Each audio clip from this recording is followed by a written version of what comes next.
নমস্কার বন্ধুরা, কেমন আছো সবাই? আশা করছি সবাই ভালো আছো, ভালো থাকার চেষ্টায় আছো, পজিটিভ এনার্জিতে থাকার চেষ্টা করছো। আমি আজ আবারও চলে আসলাম তোমাদের জন্য একটা নতুন রিডিং নিয়ে। আজকে রিডিংয়ে আমরা দেখে নেব তোমাদের কি এনার্জি, তোমাদের পার্টনারের কি এনার্জি, সম্পর্কের কি অবস্থা এই মুহূর্তে, কতটা পজিটিভ কতটা নেগেটিভ আছে তোমাদের মনের মানুষ, সবটাই দেখে নেব। প্রথমেই বলে রাখি, এটা পুরোপুরি একটা জেনারেল টাইমলেস রিডিং, সেই কারণে এই রিডিং তোমরা যখন দেখবে, যে সময় দেখবে, ঠিক সেই সময় থেকে কিন্তু রেজনেট করতে শুরু করে দেবে। আর যেহেতু এটা জেনারেল রিডিং, সেই কারণে প্রত্যেকের সাথে হয়তো 100% ম্যাচ করবে না, এটাই স্বাভাবিক। যার সাথে যতটা ম্যাচ করছে বলে মনে হচ্ছে সে কিন্তু ততটাই নেবে, বাকিটুকু ঝেড়ে ফেলে দেবে। জোর করে কেউ নিজের ওপর চাপিয়ে নেওয়ার চেষ্টা করবে না, অযথা মনে অশান্তি সৃষ্টি করবে না, সব সময় ওপেন মাইন্ডে দেখবে। যেহেতু এটা জেনারেল রিডিং, শুধু এই রিডিংয়ের কথা বলছি না, যে কোনো ট্যারোটের চ্যানেলে জেনারেল রিডিং তোমরা সবসময় ওপেন মাইন্ডে দেখবে, চেষ্টা করবে সবসময় ওপেন মাইন্ডে দেখার। তোমরা অনেকেই লাইভে রিকোয়েস্ট করেছো আবারও। কাল কিন্তু আমি হঠাৎ করে লাইভে আসিনি, সকালে একটা আপডেট দিয়েছিলাম, তবে চেষ্টা করবো নেক্সট বার যখন লাইভে আসবো আগের দিন আপডেট দেওয়ার। ঠিক সময় করে উঠতে পারি না, সেই কারণে আগে থেকে বলতে পারি না।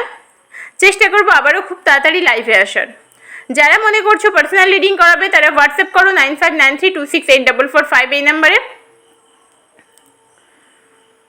চলো প্রথমে দেখে নেব তোমাদের কি এনার্জি, তারপর দেখে নেব তোমাদের পার্টনারের কি এনার্জি। আর যদি চার্জেস জানতে হয় তাহলে আমাকে হোয়াটসঅ্যাপ করো, আমি হোয়াটসঅ্যাপে চার্জেস দিয়ে দেব। খুবই সামান্য চার্জেস আমি নিয়ে থাকি, যারা রিডিং করিয়েছে তারা জানে। সবসময় চেষ্টা করবে পজিটিভ এনার্জিতে থাকার, নিজের চারপাশে একটা পজিটিভ ভাইব্রেশন তৈরি করার, নিজের চারপাশের মানুষ যাদের সাথে তুমি থাকছো তাদের মধ্যে পজিটিভিটি ছড়িয়ে দেওয়ার। চলো প্রথমে চেক করে নেব তোমাদের কি এনার্জি, তোমরা কি অবস্থায় আছো, কতটা পজিটিভ আছো, কতটা নেগেটিভ আছো, সবটা দেখে নেব। তোমরা এই মুহূর্তে প্রচণ্ড চিন্তায় আছো, প্রচণ্ড চিন্তা করছো, মানে মনে একেবারে চিন্তা ভর্তি। সম্পর্কে একটা এই মুহূর্তে ছেদ পড়েছে, তোমাদের সম্পর্কে একটা দূরত্ব তৈরি হয়েছে, একটা ছেদ পড়েছে, কাছের মানুষের কাছ থেকে একটু কষ্ট পেয়েছো, যেটা হয়তো তুমি কোনোদিন ভাবোইনি। সেই ধরনের একটা কাজ তোমার মনের মানুষ তোমার সাথে করে ফেলেছে, আর সে কারণে তুমি ভীষণই কষ্ট পেয়েছো। মনে মনে কিন্তু ভীষণ একটা যন্ত্রণা অনুভব করছো, প্রচণ্ড যন্ত্রণা মনের ভেতরে, মানে এটা মনে হচ্ছে আর পারছি না, খুব অস্বস্তিকর একটা অবস্থা। কিন্তু বন্ধু আমি আবারও বলবো, সেখান থেকে তুমি শিগগিরই বেরিয়ে আসবে যদি তুমি নিজেকে পজিটিভ রাখার চেষ্টা করো। নিজেকে পজিটিভ রাখার চেষ্টা না করলে কখনোই খারাপ সময়টাকে অতিক্রম করতে পারবে না, ওই কষ্ট যন্ত্রণা নিয়েই বেঁচে থাকতে হবে। আজকের দিনে দাঁড়িয়ে প্রচণ্ড চিন্তা করছো, রাতে ঘুম হচ্ছে না, অ্যাংজাইটি কাজ করছে, তার জন্য হেলথ ইস্যু তৈরি হচ্ছে। সেই কারণে বলছি নিজেকে একটু পজিটিভ রাখার চেষ্টা করো। ডেথের কার্ড এসেছে, তোমাদের সম্পর্কে একটা ছেদ পড়েছে। অনেকের ক্ষেত্রে নো কন্ট্যাক্ট, একেবারেই কথাবার্তা বন্ধ, দেখাও হচ্ছে না, কেউ খোঁজও নিচ্ছে না কেউ কারোর। তুমি হয়তো চেষ্টা করছো, বারবার মেসেজ করছো, কিন্তু উল্টো দিক থেকে কোনো রিপ্লাই নেই। আমি বলবো এই পরিস্থিতিতে একটু শান্ত হয়ে থাকো, বারবার মেসেজ করা কল করা বন্ধ করো, তোমার পার্টনারকে একটু সময় দাও। আজকের যে অবস্থাটা তৈরি হয়েছে তোমাদের সম্পর্কে, এই অবস্থাটা হিল করার জন্য একটু সময় দাও। বারবার কোনো মানুষকে যখন আমরা নক করতে থাকি না, সেখানে একটা ইরিটেশন তৈরি হয়। সেই কারণে একটু শান্ত থাকো, নিজের মস্তিষ্ক ঠান্ডা রাখো, মন ঠান্ডা রেখে একটু থিতিয়ে যাওয়ার জন্যে সময় দাও। সম্পর্কে যে জলটা যেভাবে ঘোলা হয়ে গেছে, জলটা একটু থিতিয়ে পড়ুক। বুঝতে পারছি আমি, তুমি কষ্ট পেয়েছো, ভীষণভাবে যন্ত্রণা পেয়েছো, হার্টব্রেক হয়ে গেছে। তুমি কখনো ভাবোইনি যে মানুষটা থেকে তুমি কষ্ট পেয়েছো সেই মানুষটা তোমার সাথে এইরকম একটা ব্যবহার করতে পারে বা কষ্ট দিতে পারে। কিন্তু সিচুয়েশনটা যখন তৈরি হয়েই গেছে, তো সেই জিনিসটাকে একটু সময় দাও থিতিয়ে যাওয়ার জন্যে। তোমাদের কিন্তু ফিউচার নিয়ে ভাবার কথা বলা হচ্ছে, ফিউচারের কথা ভাবতে বলা হচ্ছে, ফিনান্সিয়ালি স্ট্রং হওয়ার কথা বলা হচ্ছে, কেরিয়ারের দিকে ধ্যান দেওয়ার কথা বলা হচ্ছে। ইউনিভার্সের তরফ থেকে বার্তা হচ্ছে কেরিয়ারের দিকে ধ্যান দাও। অবশ্যই সম্পর্ক, পরিবার, মনের মানুষ, প্রিয়জন সব কিছু নিয়ে আমাদের জীবন, কিন্তু শুধু এই জিনিসগুলো নিয়ে পড়ে থাকলে, পাগলের মতো করলে তো হবে না বন্ধু। নিজের দিকে ধ্যান দিতে হবে, কেরিয়ারের দিকে, ফিউচারের কথা ভাবার জন্যে ইউনিভার্সের তরফ থেকে বার্তা দেওয়া হচ্ছে। এগুলো কিন্তু কোনোটাই আমার কথা নয়। তোমরা কার্ড দেখতে পাচ্ছ, যারা কন্টিনিউ রিডিং দেখো তারা কিন্তু কার্ডের সাথে অনেকটাই পরিচিত। কার্ড দেখতে পাচ্ছ, কার্ড কি বলছে? এগুলো কোনোগুলোই আমি মন গড়া কথা বলি না, আর আমি ঈশ্বর নই যে আমি কিছু একটা বলে দেবো সেটা ফলে যাবে। এই রিডিং, ট্যারোট রিডিং, এটা পুরোপুরি একটা সায়েন্স, পুরোপুরি এক ধরনের বিদ্যা, যথেষ্ট পড়াশোনা করতে হয়।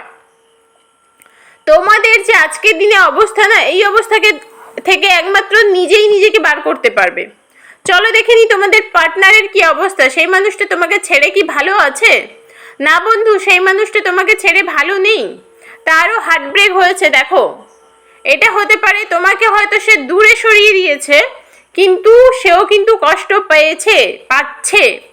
তার মধ্যেও নেগেটিভিটি আছে, তার মধ্যেও দুঃখ, কষ্ট, খারাপ লাগা আছে। মনের কার্ড এসেছে, মন খারাপ, একাকিত্ব, একটা যন্ত্রণা ভেতরে ভেতরে পুষে রেখেছে। সেই মানুষটি, তোমার মনের মানুষটি, সেই মানুষটি কিন্তু তোমাকে ছাড়া একেবারে ভালো নেই। কুইন অফ সোর্সের একটা এনার্জি এসেছে, তারও কিন্তু মনের মধ্যে না কষ্ট আছে, চাপা কষ্ট, যেটা তোমারও আছে। তোমারও যে মনের মধ্যে কষ্ট আছে, যেটা তুমি কারোর সাথে শেয়ার করতে পারো না, তোমার পার্সনেরও কিন্তু সেম জিনিস হচ্ছে।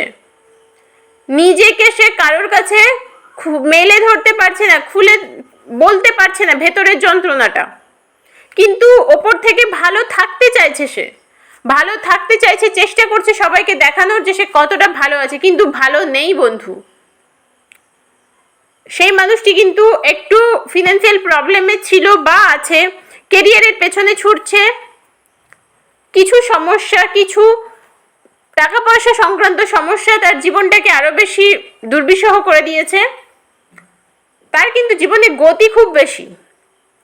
সে কষ্ট পেয়েছে, যন্ত্রণা পেয়েছে বলে কান্নাকাটি করে বসে নেই, সে কিন্তু নিজের দিকে ধ্যান দিয়েছে, নিজের কাজে ব্যস্ত করেছে নিজেকে, চেষ্টা করছে প্রবলেমগুলোকে সলভ করার। হতে পারে হয়তো কোনো জায়গায় ইনভেস্ট করেছিল, সেখান থেকে রিটার্ন পাচ্ছে না, বা কাজের জায়গায় একটু প্রবলেম হচ্ছে। মোট কথা হচ্ছে ফিনান্সিয়াল কিছু ক্রাইসিসের মধ্য দিয়ে যাচ্ছে তোমার পার্টনার, আর সেই জিনিসগুলো নিয়ে সে ভীষণভাবে ব্যস্ত, চিন্তিত। সেই কারণে একটা কথা বারবার বলছি, এই মানুষটিকে কিন্তু বারবার নক করা, ডিস্টার্ব করা একটু বন্ধ রাখো, একটু শান্ত থাকো, শান্ত করার চেষ্টা করো, পরিস্থিতিটাকে থিতিয়ে যেতে দাও। সময়ের সাথে সাথে পরিস্থিতি বদলে যাবে, আর এই মানুষটি তখন তোমার কথা ভেবে তোমার কাছে ফিরে আসার চেষ্টা করবে। কিং আর কুইন দুটো পাশাপাশি এনার্জি এসেছে। দেখো, মানুষটির মনের ভেতরটা কিন্তু ভীষণ নরম, কষ্ট পাচ্ছে, যন্ত্রণা পাচ্ছে, কিন্তু ওপর থেকে যথেষ্ট শক্ত। ওপর থেকে সেটা সে বোঝাতেই দিচ্ছে না যে আমি ভালো নেই, ভেতরে ভেতরে একেবারে নারকেলের মতো, ওপরের খোলটা শক্ত, ভেতরে নরম শ্বাস। তোমার পার্সোনাল লাইফে কিন্তু কিছু ঝামেলা ঝঞ্ঝাট চলছে এই মুহূর্তে, সেটা পরিবারের ক্ষেত্রেও হতে পারে। পরিবারের ভেতরে হয়তো কিছু প্রবলেম, যেটা সে সলভ করতে পারছে না, কোনোভাবেই সে সলভ করতে পারছে না। সেই কারণে নিজে একটু চিন্তিত, ব্যস্ত আছে, নিজেকে নিয়ে ব্যস্ত, নিজের ক্রাইসিস নিয়ে প্রবলেমে আছে। সেই কারণে আবারও বলছি, এই সিচুয়েশনে নিজেকে শান্ত রাখো, মস্তিষ্ক শান্ত রাখো, দেখবে পরিস্থিতি বদলে যাচ্ছে। আর অকারণে যদি তুমি এই মানুষটিকে বারবার ইরিটেট করতে থাকো যে কেন আমার সাথে কথা বলছো না, কেন আমার সাথে এই জিনিসগুলো করলে, সে কিন্তু আরো বেশি সমস্যা তৈরি করবে, তখন সম্পর্কটা আরো বেশি তিক্ত হয়ে যাবে। সেই কারণে আবারও বলছি বন্ধু, একটু চেষ্টা করো নিজেকে শান্ত রাখার, মনকে শান্ত রাখার, পরিস্থিতিটাকে একটু সামলে নেওয়ার। কারণ পরিস্থিতি আমাদের কারোরই হাতে থাকে না, আমাদের চেষ্টা করতে হয় পরিস্থিতিকে বুঝে চলার।